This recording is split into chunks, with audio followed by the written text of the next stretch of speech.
Hi my loves and welcome back to my YouTube channel. If you are new to those that do engage in the conversation with me, the feminist, then make sure that you do subscribe. The subscribe button is down below, so make sure that you do click on it so that when I do upload a new video, you are the first to know about it. And with that being said, please make sure that you like, comment, and again subscribe to my channel for more content which will be coming up.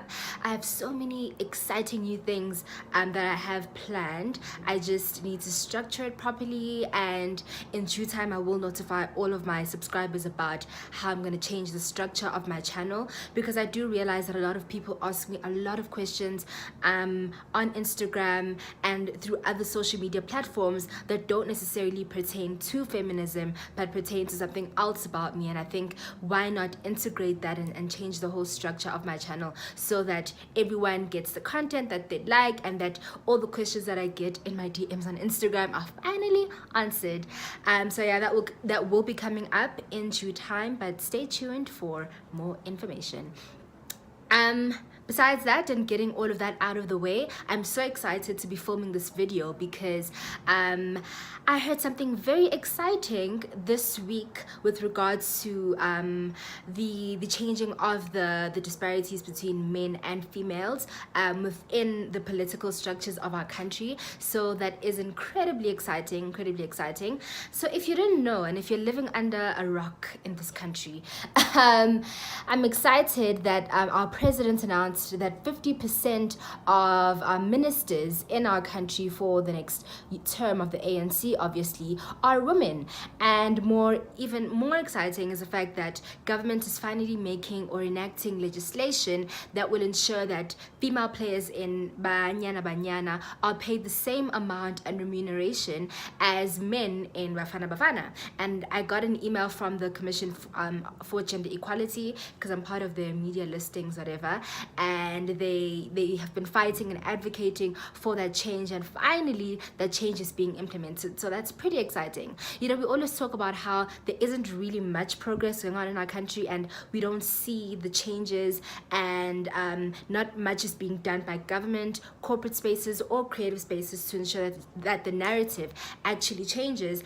But we are actually seeing some sort of change, and although it's at a slow pace, so it's only happening now, I'm thankful and grateful for the fact that it actually is happening, because it shows that certain bodies within our country are actually working towards actively changing the narrative of females and women in general in our country. So I think it's something that's amazing, it's something to celebrate, and it's something that I'm proud of the African National Congress for doing and for taking up, because it actually shows that government is taking active steps to ensure that women are being empowered and that women count, you know.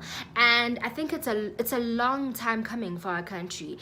I mean, with regards to the Banyana players, guys, we all know that those women are amazing. They have such competence and such, you know, agility on the field, competence that even surpasses the competence of the male players in Bafana Bafana. So it's about time they actually get what they deserve, instead of being prejudiced upon just because they were born with female genital parts, you know.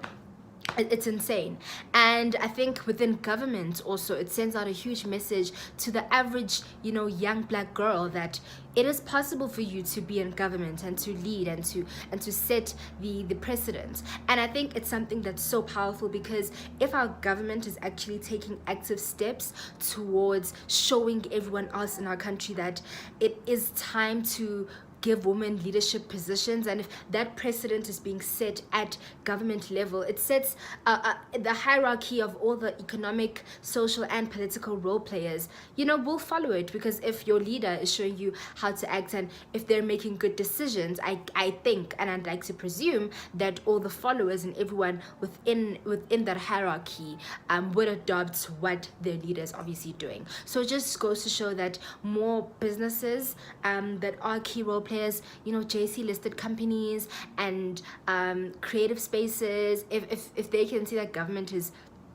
actively working towards empowering the women and trusting women with leadership positions, which I have no doubt that the women in parliament will kill it, then it's safe to say that businesses are, you know, allowed to do so, and them doing that would, you know, set the tone and would give this pattern some continuity, so that as time goes by, more young women are given positions to lead and to set the precedent in their societies. And it actually reminds me of the fact that I actually wrote about this in one of my blog posts that I did while I still had my online blog, and it was titled, okay, I forgot the title, but my article was based on the fact that last year only one woman was counted as, I think, one of the most wealthiest, amongst the wealthiest people that run JSE listed companies, and out of a list of 50 executives, only one woman was included, and it was not even a black woman, it was a white woman. So already there's just, you know, two different levels of a struggle that we need to fight. But that very fact that one woman is counted as a wealthy or powerful woman within the elite and cohorts of JSE listed companies that are run by executives, it's just crazy to think that there aren't, you know, enough women in those leadership positions, or if they aren't being recognized for their contributions.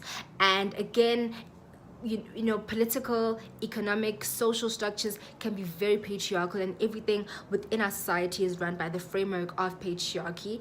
But I feel like slowly we're breaking down these walls, and we're getting to active and progressive change, and it's something that's, you know, exciting. So if you don't know about it, make sure that you do read the news and you do stay in tune. I mean, it's all good and well to have Instagram and to have Twitter for different reasons, but I think when it's news that shows how we're progressing as a country, it's important for people to stay informed about it, you know. So I just wanted to talk about that today. It got me really excited and stoked yesterday when I heard about it. I think I even posted about it on my Instagram story. If you don't follow me, my Instagram handle is at Stha Msomi. But thank you guys for tuning into this video. It's very short, and I'm glad it is, because I want you guys to get the full essence of this news and this, you know, milestone within the narrative of empowering the female child. So I think it's something to be very, very excited about. If you do have any other content that you want me to cover, anything you want me to talk about, anything that you want me to debate or discuss on my channel, please do feel free to comment down below, or send me an email, or send me a DM, and I will definitely engage with you on that topic. But other than that, thank you for watching this video, and I will see you next time when I do upload my new video. But until then, mwah.